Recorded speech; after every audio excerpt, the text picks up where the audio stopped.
बात नमस्कार, मैं हूं कृष्ण गोपाल। आज हम बात करने जा रहे हैं माध्यमिक शिक्षा बोर्ड कक्षा 10 की क्षितिज पुस्तक अनिवार्य हिंदी की, जिसमें आप पहले देख चुके हैं कि क्षितिज पुस्तक अनिवार्य हिंदी में जो पहला अध्याय था काव्य खंड में, जिसमें सूरदास और सूरदास के कवि परिचय और उसकी सप्रसंग व्याख्या के बाद आज हम बात करने जा रहे हैं तुलसीदास। और जो अभी तक आपने पिछले वाले वीडियो नहीं देखे हैं तो आप डिस्क्रिप्शन में जाके और लिंक पर क्लिक करके वीडियो देख सकते हैं, पुराने वीडियो भी देख सकते हैं। साथ ही आज हम बात करेंगे जो तुलसीदास अध्याय नंबर 2 है हमारा, जिसमें लक्ष्मण परशुराम संवाद, जिसका पहला पद और दूसरे पद के बाद आज मैं तीसरे पद की सप्रसंग व्याख्या अभी इस वीडियो के माध्यम से करवाऊंगा।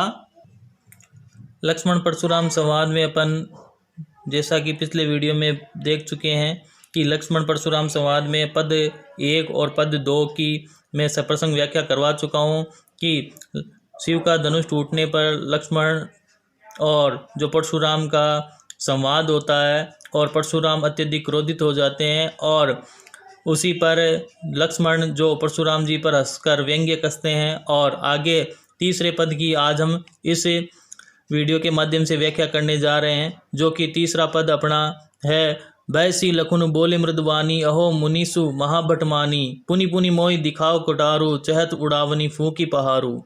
यहाँ कुमड़बतिया को नाई दे ते जे तर्जनी देख डर जाई।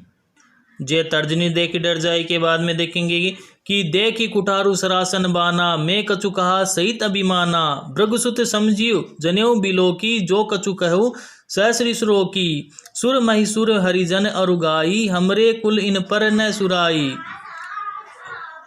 बधे पापु अपकृत हारे, मारतु पापरी तुम्हारे, कोटि कुलिसम बचन तुम्हारा, व्यर्थ धरु धनु बान कुठारा।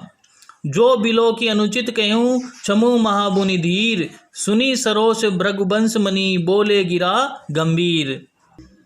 जैसा कि चौपाई और दोहा पढ़ने के बाद हम अब सबसे पहले यहाँ से जो चौथा पद है आपके, बीएसी लखुन बोले मृदवानी, अहो मुनीस महाबटमानी, इसकी पहले मैं आपको प्रसंग व्याख्या से पूर्व प्रसंग जो है इसका किस प्रकार से लिखना है आपको मैं बता देता हूँ कि प्रस्तुत काव्यांश है वो कविवर तुलसीदास की प्रसिद्ध रचना ये रामचरितमानस है के बालकांड से उद्धत है। और इस अंश में जो शिव का धनुष तोड़े जाने से जो रुष्ट परशुराम का लक्ष्मण से विवाद प्रस्तुत हुआ, जैसा कि अपन पहले वाले पद में भी देख चुके हैं, तो इस पर जो लक्ष्मण है हंस कर परशुराम पर व्यंग्य कस रहे हैं और परशुराम भड़क कर लक्ष्मण को गंभीर परिणामों की धमकियां दे रहे हैं।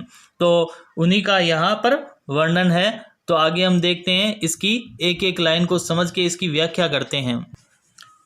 तो पहले में कहते हैं कि बीएसी लखनु बोले मृदबानी, अहो मुनीसु महाबटमानी, कि परशुराम जी के जो कठोर वचन सुनकर लक्ष्मण कोमल वाणी में हंसते हुए बोले। मृदु वाणी यानी कोमल वाणी, और कोमल वाणी में लखनु बोले यानी लक्ष्मण हंसते हुए बोले कि अहो मुनीसु महाबटमानी, कि अहो मुनिश्रेष्ठ, आप शम को महान योद्धा मानते हो और आप जो है वो शम को तो महान योद्धा मानते हो, तो पुनि पुनि मोहि दिखाओ कुटारू, तो इसलिए आप मुझे बार बार अपना कुलाड़ा यानी जो परसा है कुलाड़ी वो दिखा रहे हो। चहत उड़ावन फूकी पारू, क्या आप ऐसे चाहते हो कि मानो फूंक से पहाड़ उड़ा देना चाहते हो। चहत उड़ावनी फूकी पारी, कि फूंक से पहाड़ उड़ा देना चाहते हो। आप मुझे बार बार कुलाड़ा दिखाकर क्या ऐसे मानते हो कि फूंक से पहाड़ उड़ा दूं। तो यहाँ कुमड़बतिया को नाई, जे तर्जनी देखी डर जाई। अर्थात हे मुनिवर, हम भी कोई कुमड़बतिया यानी एक छुई का जो पौधा होता है जिसे अर्थात छूते ही वो सिकुड़ जाता है, और वैसे ही कोई हम छुई का पौधा नहीं, अर्थात यहाँ कुमड़बतिया को नाई, हम कोई छुई के पौधे जैसे अर्थात एकदम कमजोर नहीं है। जो जे तर्जनी देख डर जाई, अर्थात जैसे आपकी तर्जनी जो अंगूठे के पास वाली अंगुली जो आप दिखा रहे हो वो देखते ही हम डर जाएं, ऐसे इतने कमजोर हम भी नहीं हैं। तो इस प्रकार जो है लक्ष्मण परशुराम जी को कहते हैं कि आपकी अंगुली को देखकर हमें डरने वाले नहीं, हम इतना कमजोर नहीं हैं जो छुई मुई के पौधे के सम्मान कि जो छूते ही सिकुड़ जाए, वैसे मैं नहीं हूं जो आपकी तर्जनी को देखकर अर्थात आपकी अंगुली को देखकर डर जाऊं। आगे की लाइन में अपन देखेंगे कि देखी कुठारु सरासन बाना, मैं कछु कहा सहित अभिमाना। लक्ष्मण जी कहते हैं कि हे मुनिवर, मैंने आपके हाथ में कुठार और जो फरसा है कुलाड़ी और कंधे पर धनुष बाण देख कर ही, देखी कुठारु सरासन यानी धनुष और बाण यानी बाण, मैंने आपके हाथों में और कंधे पर ये धनुष बाण और हाथ में कुलाड़ी देखकर ही मैं कछु कहा सहित अभिमाना, और देखकर ही कुछ अभिमान पूर्वक आपको कहा है। आगे कहते हैं भृगुचूस समझेऊ जनेऊ बिलो की, जो कछु कहू सहस्री रोकी।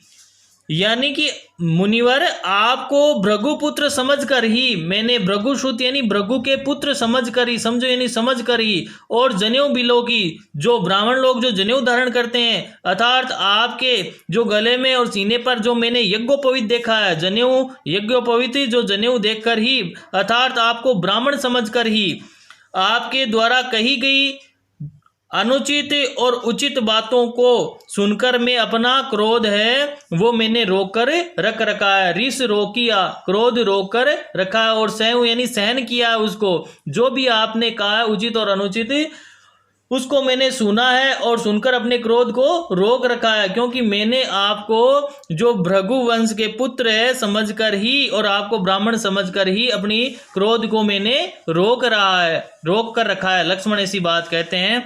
और फिर आगे देखिए कि सुर मैसूर हरिजन अरुगाई, सुर मैसूर हरिजन अरुगाई, सुर यानी देवता, मैसूर और सूर्य यानी देवता, और मैसूर हरिजन अरुगाई यानी मैंने देवता ब्राह्मण, मैसूर ब्राह्मण हरिजन और यानी भक्तजन, अरु यानी और गाय यानी गाय, हमरे कुल इन पर न सुराई।